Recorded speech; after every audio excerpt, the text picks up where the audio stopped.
দেশের সত্যিকারের গণতন্ত্র প্রতিষ্ঠা করতে হলে কাগজে কলমে নয় বরং মনের গভীর থেকে সংস্কার প্রয়োজন, এমন মন্তব্য করেছেন প্রধান উপদেষ্টা ডক্টর মোহাম্মদ ইউনূস। তিনি সতর্ক করে বলেন, গভীর সংস্কার না হলে যে স্বৈরাচার ব্যবস্থার বিরুদ্ধে আজ কথা হচ্ছে সেটাই আবার ফিরে আসবে। আজ রাজধানীর হোটেল ইন্টারকন্টিনেন্টালে জুলাই বিপ্লবের 1 বছর উপলক্ষে আয়োজিত অনুষ্ঠানে এইসব কথা বলেন তিনি। জাতিসংঘ মানবাধিকার মিশন বাংলাদেশ এই আয়োজনের উদ্যোগ নেয়।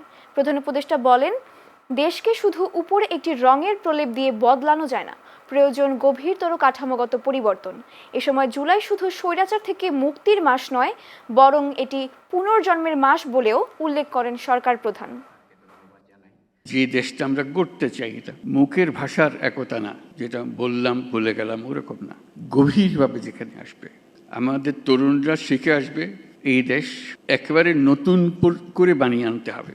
এটা উপরই একটা প্রলেপ দেওয়ার পরিবর্তন না, গভীরতমভাবে পরিবর্তন। সে গভীরতম পরিবর্তন যদি না করি, দেশ স্বৈরাচারের বিরুদ্ধে আজকে আমরা কথা বলছি, আবার ঘুরে ফিরে এসে চলে আসবে এক ভঙ্গিতে না এক ভঙ্গিতে চলে আসবে। যতই আমরা আইন কানুন সামাল দিই, যতই সংস্কার করি, যে সংস্কার আমাদের দরকার সেই সংস্কার আরও গভীরের সংস্কার। এই সংস্কার গুরুত্বপূর্ণ, আমি অস্বীকার করছি না, অত্যন্ত গুরুত্বপূর্ণ।